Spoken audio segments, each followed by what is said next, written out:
6 नवंबर 2018 को उत्तर प्रदेश के मुख्यमंत्री योगी आदित्यनाथ ने इसका नाम फैजाबाद से बदलकर अयोध्या कर दिया। राम जन्मभूमि, नागेश्वर नाथ मंदिर, हनुमानगढ़ी, सीता की रसोई, गुरुद्वारा ब्रह्मकुंड, गुप्तार घाट, गुलाब बाड़ी, बहू बेगम का मकबरा और कलकत्ता किला यहाँ के प्रमुख और प्रसिद्ध पर्यटक स्थलों में से एक है। नमस्कार, मेरा नाम है सौरभ और आप देखना शुरू कर चुके हैं चुनावी चौपाल। पूर्वांचल राजनीति के पिछले भाग में हमने उत्तर प्रदेश के पूर्वांचल से कुछ जिले लिए थे और आपको बताया था कि 2019 लोकसभा चुनाव में क्या रहेगा उन जिलों का माहौल। उसी क्रम में आइए ले चलते हैं आपको कुछ और जिलों में जो चुनावी चौपाल में छूट गए थे। सबसे पहले बात चंदौली की। साल 1997 में वाराणसी से अलग होकर बना था एक अलग जिला चंदौली। चंदौली से वर्तमान सांसद भारतीय जनता पार्टी के दिग्गज नेता महेंद्र नाथ पांडे हैं। ये उत्तर प्रदेश भारतीय जनता पार्टी के अध्यक्ष भी हैं और इनके पास स्वास्थ्य और परिवार कल्याण संबंधी मामलों की स्थायी समिति की अध्यक्षता भी है। साल 2014 में हुए लोकसभा चुनाव में उन्होंने बसपा के नेता अनिल वर्मा को हराकर इस सीट पर जीत दर्ज की। वहीं यहां से सबसे पहले सांसद त्रिभुवन नारायण सिंह थे। इसके अंतर्गत मुगलसराय, सकलडीहा, सैयद रजा, अजगरा, शिवपुर विधानसभा क्षेत्र आते हैं। इस सीट पर अगर मतदाताओं के झुकाव को लेकर बात की जाए तो हवा महेंद्र नाथ पांडे के पक्ष में बहती नजर आ रही है, लेकिन फिर भी बीजेपी और सपा बसपा गठबंधन के बीच मुकाबला देखने लायक होगा। अब बात करते हैं जौनपुर की। जौनपुर लोकसभा क्षेत्र उत्तर प्रदेश के पूर्वांचल क्षेत्र में है। इसकी ज्यादातर सीमा प्रतापगढ़ और इलाहाबाद जिले से लगी हुई है। यहाँ देखने लायक काफी कुछ है। यही वजह है कि ये पर्यटकों को बहुत लुभाता है। जामा मस्जिद, शाही किला, शाही ब्रिज जैसी कई और जगहें हैं जिनको देखने के लिए पर्यटक बहुत दूर से यहाँ आते रहते हैं। इस लिहाज से देखा जाए तो उत्तर प्रदेश के महत्वपूर्ण शहरों में से एक है। यहाँ की लोकसभा सीट से सांसद हैं भारतीय जनता पार्टी के नेता कृष्ण प्रताप। साल 2014 में हुए लोकसभा चुनाव में उन्होंने बसपा के दिग्गज नेता धनंजय सिंह को हराकर इस सीट को अपने नाम किया। साल 2014 के लोकसभा चुनाव में भोजपुरी और हिंदी सिनेमा के अभिनेता रवि किशन ने भी कांग्रेस के टिकट पर यहां से चुनाव लड़ा था, लेकिन उन्हें बहुत कम वोट मिले। जौनपुर लोकसभा क्षेत्र में कुल 5 विधानसभा सीटें हैं। बदलापुर, शाहगंज, जौनपुर, मलहनी, मुंगरा बादशाहपुर। इनमें से 2 सीट बीजेपी और 2 समाजवादी पार्टी के खाते में है, एक बीएसपी के पास है। जिले की करीब 90% आबादी हिंदू है और मुस्लिम आबादी करीब 10% है। जौनपुर जिले में एक और लोकसभा सीट है जिसका नाम है मछली शहर। जौनपुर की यह लोकसभा सीट अनुसूचित जाति के लिए सुरक्षित है। बात अगर अब तक की राजनीति की करें तो यहां तक अभी तक कोई दिग्गज या कोई छोटा मालूम नहीं पड़ता। यहां बीजेपी, बीएसपी और एसपी में से 3 तरफा मुकाबला चलता ही रहा है। ऐसे में सपा और बसपा के गठबंधन भारतीय जनता पार्टी के लिए मुश्किलें खड़ी कर सकता है। अब देखना यह है कि इस साल कौन है यहां से जो बाजी मार ले जाता है इन सारे तिकड़मों के बाद। अब बात करते हैं अंबेडकर नगर की।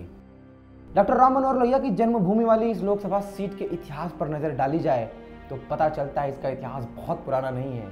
29 सितंबर 1995 को अंबेडकर नगर के जिला बन जाने के बाद भी करीब 19 साल तक लोकसभा सीट का नाम नहीं बदला गया। चावल, गुड़ और चीनी उत्पादन के लिए चर्चित इस जिले की लोकसभा सीट का नाम अकबरपुर ही रहने दिया गया और इस सीट को अनुसूचित जाति के लिए आरक्षित रखा गया।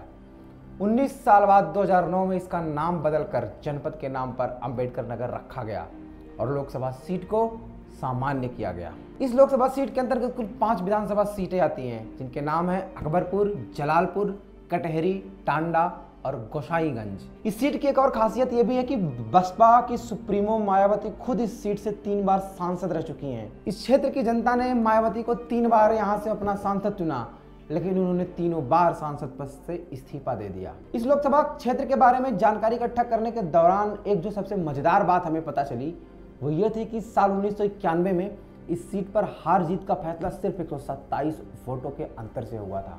नाम बदलने के बाद साल 2009 में जिले का पहला सांसद बहुजन समाजवादी पार्टी के राकेश पांडे को चुना गया और उसके बाद साल 2014 में दूसरे सांसद बने भाजपा के हरिओम पांडे, जो अभी भी यहाँ से सांसद हैं। क्षेत्र में चर्चे तो इस बार भी भाजपा के ही हैं, लेकिन ये राजनीति है, इसमें कब क्या होगा पक्का नहीं कहा जा सकता। फैसला तो जनता के विश्वास और नेताजी के करवाए विकास पर ही निर्भर करेगा। अब बात करते हैं सुल्तानपुर की। परिजात वृक्ष धोपाप मंदिर, लोहरा माऊ देवी मंदिर, सीताकुंड आदि सुल्तानपुर जनपद की प्रमुख जगहों में से एक है। ये जिला उत्तर प्रदेश की राजनीति के लिए एक बड़ा ही खास जिला है। गांधी परिवार के वरुण गांधी भारतीय जनता पार्टी के टिकट पर इस वक्त वहां से सांसद हैं। सुल्तानपुर लोकसभा में कुल 5 विधानसभा सीटें आती हैं, जिनके नाम हैं इसौली, सुल्तानपुर, सदर, लंबुआ और कादीपुर। इनमें से कादीपुर सीट अनुसूचित जाति के लिए आरक्षित है। बात अगर शुरुआत से अब तक के चुनावों के बारे में करें तो पता चलता है सुल्तानपुर सीट पर अब तक कांग्रेस 8 बार, भाजपा 4 बार, बसपा 2 बार और जनता दल ने 1 बार और जनता पार्टी 1 बार अपनी जीत दर्ज करा चुकी है। समाजवादी पार्टी का इस सीट पर अब तक खाता नहीं खुला है। उसे आज तक इस सीट पर कभी जीत नहीं मिल सकी।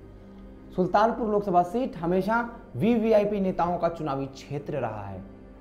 राजीव गांधी और राहुल गांधी जैसे बड़े नेताओं की सीट अमेठी से पहले सुल्तानपुर जनपद ही थी। ये बात तब की है जब अमेठी अलग जिला नहीं बना था। फिलहाल गांधी परिवार के ही सदस्य और भारतीय जनता पार्टी के नेता वरुण गांधी यहाँ से सांसद हैं। पिछली लंबी चली सरकारों का हाल और जनता के बीच का माहौल देखने के बाद ऐसा महसूस हो रहा है कि भाजपा और 2019 में भी फिर से बाजी मार ले जाएगी। हालांकि इस बार सीटों का इंटरचेंज हुआ है। वरुण गांधी की माता मेनका गांधी इस बार सुल्तानपुर से चुनाव लड़ेंगी और वरुण गांधी इस बार सुल्तानपुर की जगह अपनी माता की सीट पीलीभीत से चुनाव लड़ेंगे।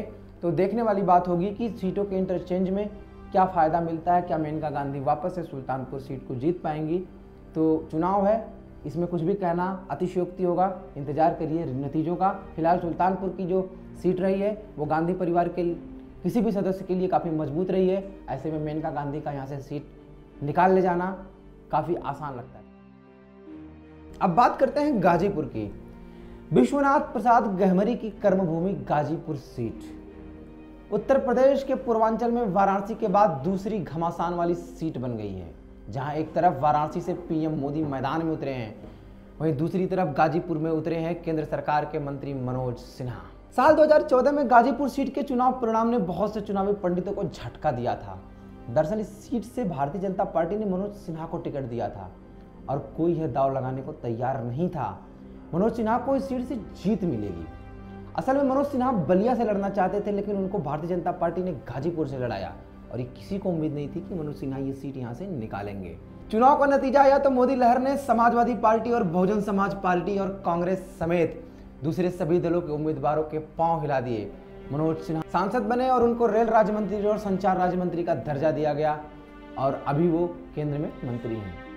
पहले ऐसी अफवाहें आ रही थी कि साल 2019 का लोकसभा चुनाव मनोज सिन्हा गाजीपुर से नहीं लड़ेंगे, लेकिन मनोज सिन्हा ने साफ कर दिया कि वो चुनाव लड़ेंगे तो बस गाजीपुर से ही, और ऐसा हुआ भी। वो एक बार फिर गाजीपुर सीट से अपनी दावेदारी पेश कर रहे हैं और इस सीट से उनके दोबारा खड़े हो जाने पर माहौल भी भारतीय जनता पार्टी के पक्ष में ही बनता नजर आ रहा है। अब बात करते हैं अयोध्या की। भगवान राम की जन्मभूमि अयोध्या, राम मनोहर लोहिया की कर्मभूमि अयोध्या, कुंवर नारायण और राम प्रकाश द्विवेदी की जन्मभूमि अयोध्या। 6 नवंबर 2018 को उत्तर प्रदेश के मुख्यमंत्री योगी आदित्यनाथ ने इसका नाम फैजाबाद से बदलकर अयोध्या कर दिया। राम जन्मभूमि, नागेश्वर नाथ मंदिर, हनुमानगढ़ी, सीता की रसोई, गुरुद्वारा ब्रह्मकुंड, गुप्तार घाट, गुलाब बाड़ी, बहू बेगम का मकबरा और कलकत्ता किला यहाँ के प्रमुख और प्रसिद्ध पर्यटक स्थलों में से एक हैं। देश में जब से चुनाव शुरू हुए हैं तब से अभी तक अयोध्या सीट पर कांग्रेस पार्टी को सबसे ज़्यादा बार जीत मिली है।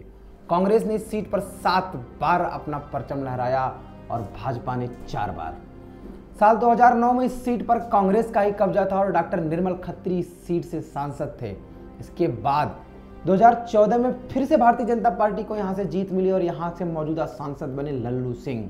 भारतीय जनता पार्टी के वर्तमान सांसद लल्लू सिंह चौथी बार यहां से मैदान में हैं। लल्लू सिंह अयोध्या सीट से भारतीय जनता पार्टी का चेहरा बन चुके हैं। इसकी एक वजह यह भी है कि साल 1989 से लेकर 2007 तक लल्लू सिंह लगातार यहां से विधायक चुनते जाते रहे हैं। साल 2012 में उन्हें पहली बार यहां से हार का सामना करना पड़ा था और फिर 2014 की मोदी लहर ने उन्हें सीधे लोकसभा पहुंचा दिया। भगवान श्री राम की धरती अयोध्या से कभी भारतीय जनता पार्टी तो कभी समाजवादी पार्टी को जीत मिलती रही। 2014 में जब लल्लू सिंह नहीं चुने गए थे तब इस सीट से 1991, 1996 और 1999 में विश्व हिंदू परिषद के कट्टर हिंदूवादी छवि के नेता रहे विनय कटियार को जीत मिली थी। वे अटल बिहारी वाजपेयी और लाल कृष्ण आडवाणी के युग में भारतीय जनता पार्टी के खास चेहरों में से एक हैं। और उनके बारे में मजेदार बात यह भी बता दें, बजरंग दल के संस्थापक भी विनय कटियार ही हैं। भारतीय जनता पार्टी के लिए सीट हमेशा से ही अच्छी रही है और इस बार भी लल्लू सिंह को अपनी जीत का पूरा भरोसा है। जिले अभी और भी हैं। पूर्वांचल की चुनावी चर्चा में अभी बहुत कुछ बाकी है और ये बहुत कुछ आपको मिलेगा हमारे अगले वीडियो में, इसलिए बने रहिए हमारे साथ चुनावी चौपाल में। तब तक के लिए मुझे इजाज़त दीजिए।